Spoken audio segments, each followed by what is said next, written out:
It is crazy to say that we're finally officially 8 days away from the beginning of the MLB 2026 season. After a chaotic WBC and a crazy offseason with just a bunch of trade rumors, we're finally here. And one of the biggest headlines going into this season is the pitching rotation for the Brewers. It's just very concerning. It's very mysterious when you look into it. Anyways, guys, let's talk about it. Whoa, before we go on to the video, just a quick friendly reminder. If you like MLB content and you're excited for this season, drop a follow, drop a like. I will be giving you the most elite MLB content this season. Anyways, let's move on to the video. When you look into the 2025 Milwaukee Brewers lineup, it was just magical. What initially started as a mess, you know, Nestor Cortez, Aaron Savali, that really bad streak to begin the season started and turned into something absolutely fantastic. They were one series away from going to the World Series, but the Dodgers did stop them. But at the end of the day, the 2025 rotation was just fantastic. It was magical. The Milwaukee Brewers ranked 5th with an ERA of 3.58 and a WHIP of 1.23.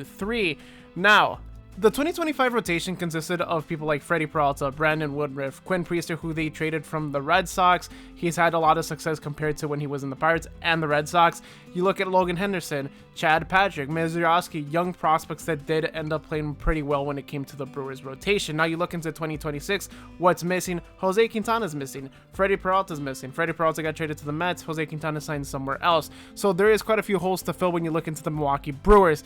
Now, there's a bunch of young prospects when you look into it, but the biggest concern is the amount of injuries that this rotation has already sustained, and the season has not even started. Let's start with the most concerning one when it comes to Quinn Priester. Quinn Priester was one of those people that did get hurt in August. He played with this arm injury from August all the way to the end of the season. They hoped that during the offseason it would get better. He started spring training and that pain sure did come back. He was finally diagnosed when it came to it because they could not figure out what was specifically wrong with him. He was diagnosed with thoracic outlet syndrome. He has hope that he'll play some part in the season, but there's still no timeline when it comes to that. You look into Brandon Woodruff. He did have a lat strain. There was concern on his availability when it's going to come to the beginning of the season. They want to take it a little bit slow because he has dealt with other injuries, but it does seem like he might be available for opening day. But as of now, there's still no timeline. They're still not sure. Then you move on to Logan Henderson. Logan Henderson has been dealing with an injury as well.